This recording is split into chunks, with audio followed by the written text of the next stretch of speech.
చిన్న పిల్లలు మాట్లాడే మాటలు ఎంత క్యూట్‌గా ఉంటాయి కదా! ఎంత మాట్లాడినా కూడా మళ్ళీ మళ్ళీ వినాలి అనిపిస్తుంది. అవ్వ, పాప. నా హెల్త్ బానే అయినప్పటి నుండి నా దగ్గరికి రానే లేదు అస్సలకి. ఏదో ఏమేమో చెప్పి కూర్చోబెట్టుకున్నాను అన్నీ నా పక్కలో. ఎందుకంటే నా చెయ్యి ఇలా స్వెల్ అయింది కాబట్టి తను ఇలా ముట్టుకుంటే ఎక్కడ పెయిన్ అయితుందో అని చెప్పేసి వాడిని కూర్చోబెట్టుకుంటుండలేదు. వానికి అస్సలు ఇష్టం లేదు నా దగ్గరికి రావడం. ఎందుకంటే నేను లేసి పారాడను కాబట్టి. సో, వానికి గానీ ఇష్టం లేదు. చాలా రోజుల తర్వాత బెల్లం అన్నం క్రేవింగ్ అయిపోయాయి. సో అమ్మకి చెప్తే అలా వెంటనే చేసి పెట్టేసింది బెల్లం అన్నం. సో గబగబా తినేసాను. ఫుల్ కాలుతా ఉంటే అయినా ఉఫ్ ఉఫ్ అనుకొని తినేసాను. నెయ్యి అన్నంతో కాంబినేషన్ బాగుంటుంది అని చెప్పింది మా అమ్మ. బట్ నేను ఎప్పుడు ట్రై చేయలే. ఇదే ఫస్ట్ టైం ట్రై చేసింది. అయితే చాలా బాగుండే.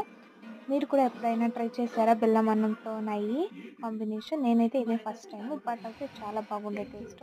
నేను ఏది తిన్నా నా బుజ్జిగానికి అదే పెట్టాలి అంతే ఇంకా. బయట చూస్తే ఫుల్ వర్షం పడుతుండే. మా బుజ్జిగాడైతే బయటకు పోవాలి అని ఏడుస్తా కూర్చున్నాడు.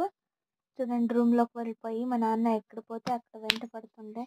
మా నాన్న ఉంటామా షాప్‌లోకి పోవాలి అని చెప్పేసి రెడీ అవుతుంటే వెంట పడుతున్నాడు. బుజ్జి ఖుషి వానలో ఆడుకుంటావా?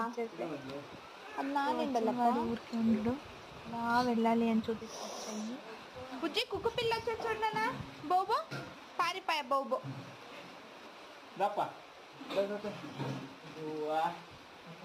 బుజ్జి వాన వస్తుందనా?